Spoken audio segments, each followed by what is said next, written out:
Yo tout le monde, ici l'aventurier des backrooms. Et vous savez, j'ai été explorer ce fameux wiki fandom français. Je vais vous dire ce qui en retourne. C'est parti.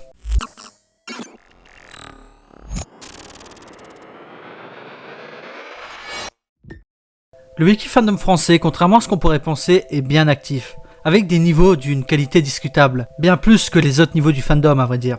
Par contre, petit point parce que j'ai beaucoup vu ce genre de réaction dans les commentaires, ces niveaux sont tout aussi officiels que ceux du Wikidot. C'est pas parce que c'est le fandom que leur niveau vaut moins que les autres. Par ailleurs, les backrooms ont toujours évolué dans une optique où le fandom, Liminal Archive ou tout autre wiki est un univers parallèle. Certains sont mieux que d'autres, et c'est à vous de décider lequel vous voulez suivre. Bon, maintenant que c'est dit, voyons ce à quoi ressemble le premier niveau de ce wiki, l'anti-stéréotype.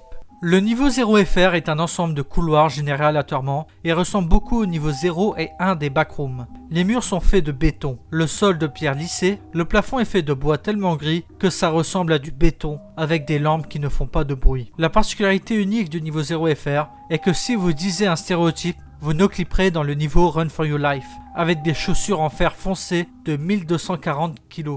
Ce qui est sûr d'entraîner votre mort. Donc ne disez surtout pas de stéréotypes au niveau 0FR. Dans ce niveau, on trouve des douleurs, des smilers, des facing, des skin stealers, des deathmotes mâles et femelles, ainsi que des body stealers. Pour quitter ce niveau, no-clippez à travers les murs et vous serez dans le niveau 0.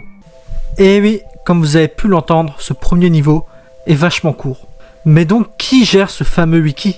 La réponse est assez simple, les Espagnols. Oui, vous avez bien entendu, ce wiki est géré par la branche espagnole du fandom. Cela explique déjà un peu mieux ce niveau, n'est-ce pas? Pourquoi est-ce qu'il est si court? Pourquoi tout simplement? Eh bien parce que tout naturellement ils comprennent pas la langue française et ne comprennent pas forcément ce qui est écrit. C'est assez facile de se moquer d'eux, mais à vrai dire, en espagnol, je suis pas sûr de pouvoir faire un niveau aussi bien. Enfin même de pouvoir dire si un niveau est bien ou non, ne parlant pas cette langue.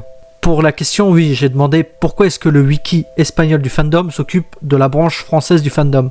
La réponse qui m'a été apportée, c'est que c'est plus ou moins le cas dans la plupart des cas. Beaucoup de branches liées au fandom est gérée par des personnes qui ne parlent pas la langue. Bon, il m'avait quand même expliqué qu'il y avait une personne dans leur staff qui parlait français. Mais bon, ça reste quand même assez peu pour gérer toute une branche. En tout cas, ce fut une expérience assez surprenante et je suis assez content d'avoir le fin mot de cette histoire. Et mine de rien, ça fait réfléchir parce que ça pourrait être une bien plus grosse catastrophe que ce que ça l'a été.